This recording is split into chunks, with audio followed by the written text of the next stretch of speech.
How is everybody? It's been a couple of weeks. I was away last weekend, but I don't seem to have got that much accomplished. Health-wise, this week's been pretty rough, so I haven't done too much. I do have a couple of things to talk about though. So progress on my Luella dress. I have finished the second sleeve. I'll just step back and show you. So we have two sleeves, and I've gone for the beaded lace cuff on that. It's showing up quite blue in my monitor, but it's definite greeny blue. And I'll give that a steam, and that picot edge should lay nice and flat. And I'm still doing increases for the skirt. One thing about doing these videos is I've got a record of my progress. I think last time I said it was sort of halfway down my bum.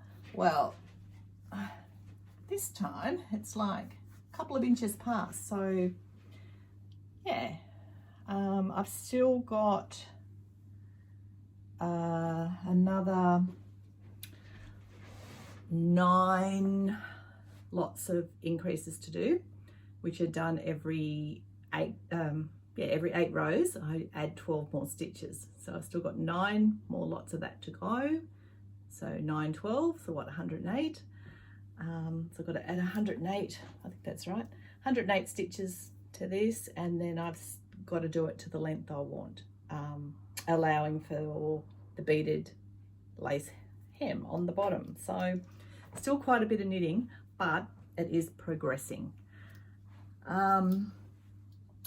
The other thing this week that I wanted to talk to you about was I been looking at another pattern to start knitting, and depending how it goes, I'll put in a little clip where I talk about the yarn, but I did actually attempt to start this during the week and have run into some problems, and I have messaged the designer, but I haven't heard back yet. So I don't know whether I will hear back or whether I'll just have another attempt at starting it.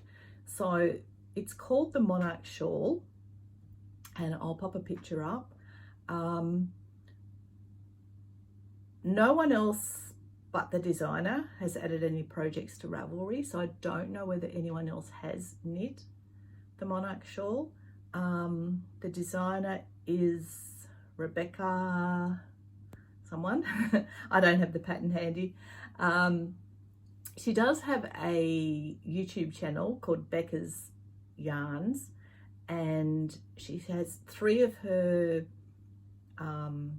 videos are about the development of this shawl and where she got her inspiration from, and swatching and some actual knitting on the shawl. So I'll link those below.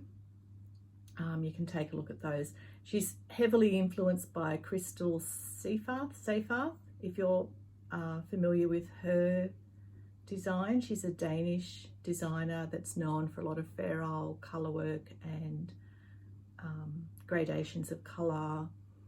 So yeah, this is basically the same as one of her. I've never knit any Crystal's shawls, and I haven't seen any of the patterns, but it basically looks like one of her shawls that just has a different pattern sort of on it. So yeah, I'm going to attempt to do that.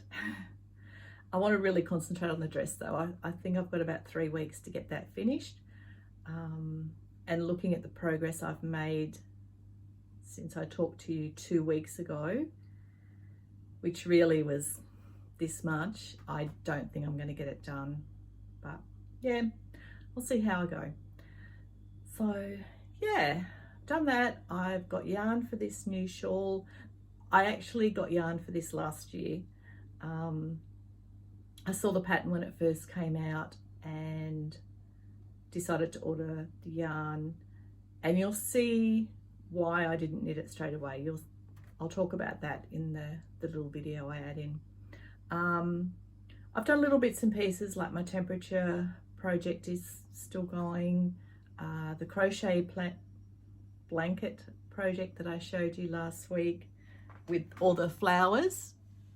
I've still been making my centers, so I've got like more little centers. So I've got that to do. I did a little woven bookmark, just trying out this new technique. I'm not sure what it's called. I just used like a seine twine for the warp, and then this woolly wool for the weft, and I don't think they were the right choices. You can't really see it. I don't know whether it's called a twill, where you're going, instead of going over and under one like a tabby, just a plain weave, but you know, you might be going over 3, then under 2, then whatever to get the pattern. But I'll try a few more of those. I want to get a few bookmarks done for the craft fair later in the year. So this one I actually did on my, I've got a Merrick's saffron, I think it's called the saffron pocket loom, and I've got the longer metal thread here, so I can extend it to make it a bit longer. So that's what I've done that on. Yeah, so I will probably get a few more of those done, see how we go. It's probably the only weaving I've done this week. I did do on the rigid heddle loom, I think I showed you last time it was warped up, and I had this rather narrow weave on it using the this hand spun as the weft, and then it was actually the same, this wool for the warp, and then also putting some of that hand spun in occasionally. So that's come out quite nicely. I've washed it, and it's you know, felted slightly together, which is what I wanted. I've still got to trim some ends and finish off the bottom. What I was thinking with this, I was experimenting with some woven ties. So I will cut the fringe off and stitch it in the traditional, that doesn't look too great, traditional V shape for a tie at either end, and yeah, just see how it goes. I might do a couple of those just to take along to the market, just to sort of see whether people like them. I want to get a couple of things that are a bit more at the lower end of the price range. So I'll do a couple of these. I'll do some more bookmarks. I want to get some mug rugs, some coasters done, and also some smaller table runners, like just small ones to put under a candle or a pot plant or whatever. So do that, as well as get some more scarves and hopefully some clothing items done. I'm still not quite game enough to cut into some of my weaving yet, but anyway. So today, like I said last time, I was going to try and recommend or let you know about a YouTuber podcaster that I've been watching. I do watch a lot of knitting ones, and I will throw in a few knitting ones occasionally. But the one I want to talk about today is called Pearl Red Moon Artist, and I think her name is Pearl. Pearl is a textile artist. I was going to say mixed media, but yeah, maybe. She also is a trained pattern maker, and she works from her studio in a small country town in New South Wales. So I'll put a link to her YouTube channel. I've watched a few of her videos, and I'm going back and sort of catching up with the ones that I missed. But Pearl, from what I understand now, she doesn't buy any new fabrics. She does have quite an extensive stash of fabrics and trims and whatnot, but she picks up things from the op shop, charity shop, thrift store, and she does lots of fabric painting and printing and embellishments. A lot of the Lagen look, that layered sort of style. because she's a trained pattern maker, she does make her own patterns and she sells them in her Etsy shop. So if I remember, I'll also put a link to her Etsy store below, but I'm pretty sure it's just Pearl Red Moon as well. I haven't bought any of her patterns yet. I do have my eye on a couple. I have ordered a book, which is, I think it's mostly photographs of some, it's called 30 Coats. So it's these 30 coats that she did, sort of art to wear, coats, jackets that she did for, I think it was for an exhibition. She does have a couple of exhibitions coming up. Excuse me. I know one of them is in her hometown, which I did look at to see how far away it was, whether it would be possible for me to go and actually see some of these things in person. But I think it's about a 7-hour drive. So I doubt that's going to happen. She's also a finalist in the Australian Art to Wear, now I don't know what it's called, Australian Art to Wear Competition Festival, which I think is held in Western Australia. So yeah, if you're interested in clothing that's a little bit different, art to wear type clothing, then go and check out Pearl Red Moon Artist. So I'll pop those links below and I'll show you the book when it arrives. Hopefully, maybe I'll have it next time I chat to you. But that's probably it for today. Just short and sweet, show you where I'm up to with my dress, and just popped in to say hi really. So I hope everyone's well. Take care. There'll be a little video following this with the yarn for the Monarch Shawl, and I'll talk to you next week. Bye. So this is the colour palette for the Monarch Shawl. This is the original yarn that was used in the pattern. It's a Knit Picks palette, which is a fingering weight, and it is 100% Peruvian Highland wool. So it's not the softest, which it's, I mean, it's not rough, but it's not butter soft, but that's what makes this ideal for colour work. You want something that's got a little bit of tooth to it, a bit of grab. But I think the initial thing that put me off when I opened this box is these are just not my colours. They're just not colours that I would wear. And even the background colour, which is called Bittersweet Heather, initially I just assumed it was a black or a charcoal or something. But bittersweet, I should have thought it, you know, dark chocolate.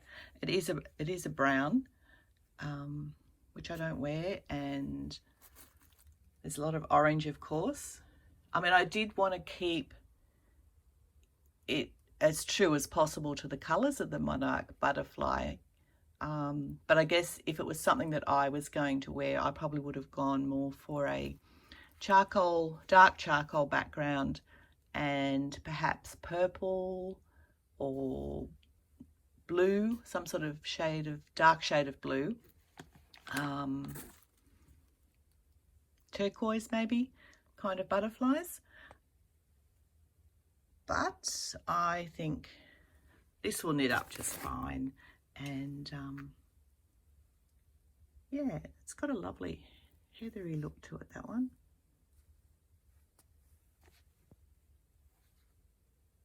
Wonderland Heather. So yeah, and all the shades of orange. I think there was, yeah, there's meant to be 6, ranging from light to dark, and I've got to work out how to create that colour gradient for the butterflies, which I think will be the next thing I do to get this started. Okay, chat to you soon. Bye. Hello again. I just wanted to pop back in quickly. I was just uploading the last video and I realised there were some things about the Monarch Shawl that I wanted to say, and I had forgotten to include them. One thing is this shawl, one thing I wanted to try this year was steeking, and this shawl, you start off knitting flat for a little bit, and then it's knit in the round and steeked. So there will be some steeking involved in that. The other thing, I was getting the photos from the Ravelry designer page, and just to sort of include, and I realized that the photos aren't great. Like the photo, it's a massive big shawl, and really the only photo of the completed shawl is where she's wearing it draped around her shoulders, so you can't really see the start of the shawl, which starts at the bottom and then you go out.